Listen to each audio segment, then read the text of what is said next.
நான் இத்தனை ஸ்டெப் நடக்கிறேன்னு என் வாட்ச் சொல்லும், இத்தனை ஸ்டெப் நடந்திருக்கேன். அன்றைக்கி 8000 ஸ்டெப் நடந்திருக்கேன். அதே மாதிரி கர்த்தர் உங்கள் நடைகளை எண்ணி இருக்கிறார், உங்கள் அலைச்சல்களை எண்ணி இருக்கிறார்.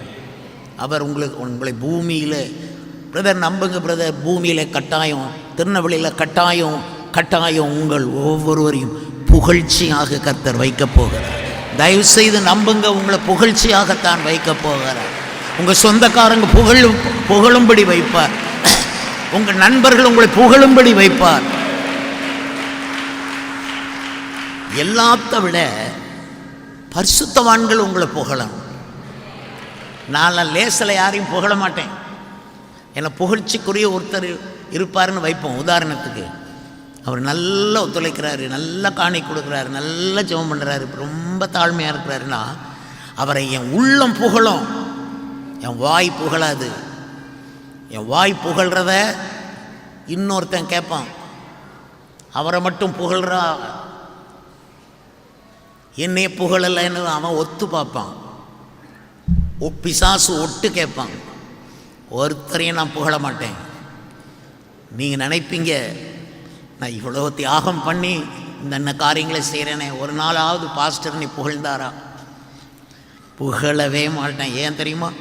நான் உங்களை புகழ்ந்தா பிசாசு அதை அறிந்து வேகமாக உங்களுக்குள் பாய்ந்து அடுத்து நீங்கள் பெரிய தவறு ஒன்றை செய்வீர்கள்.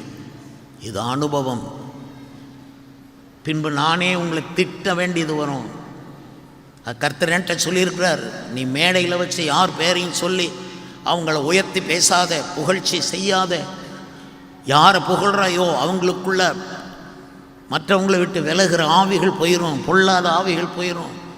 அவன் இன்னைக்கு நல்லவனாக இருப்பான், நாளைக்கு உனக்கு விரோதியாக எழும்பி வருவான். ஒருத்தரையும் புகழாதே, தெரியாதது போல இரு. அவனவனுக்குரிய புகழ்ச்சி கர்த்தரால் வரும். அல்லேலூயா. மணவாளன் இயேசு வரும்பொழுது அவனவனுக்குரிய புகழ்ச்சி கர்த்தரால் வரும் என்று வேதம் சொல்லுகிறது. அருமையானவர்களே, புகழ்ச்சி உங்கள் ஒவ்வொருத்தருக்கும் உண்டு.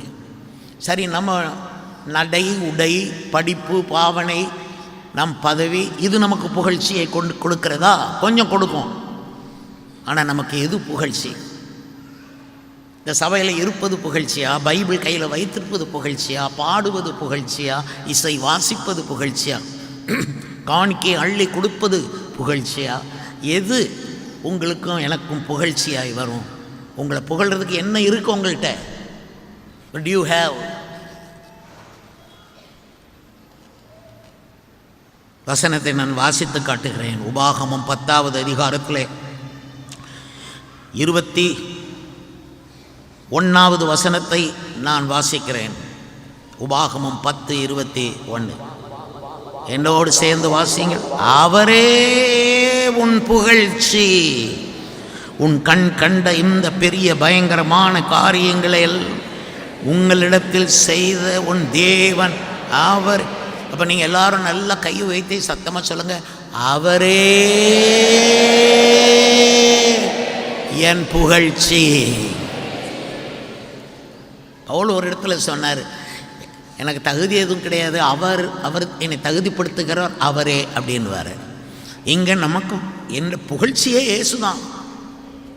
இயேசு இல்லைன்னா என்ன யாராவது புகழ்வாங்க, மதிப்பாங்களா? சொல்லுங்க. இயேசு கிறிஸ்து உங்கள்கிட்ட இல்லைன்னு வைப்போம். நீ கோடீஸ்வரனாக இருந்தாலும் நான் மதிக்க மாட்டேனே. துதியின் கோட்டை ஆலயம் புதிய பேருந்து நிலையம் அருகில், திருநெல்வேலி 620007 தமிழ்நாடு, தென்னிந்தியா. இணையதள முகவரி www.fortopriceministries.org.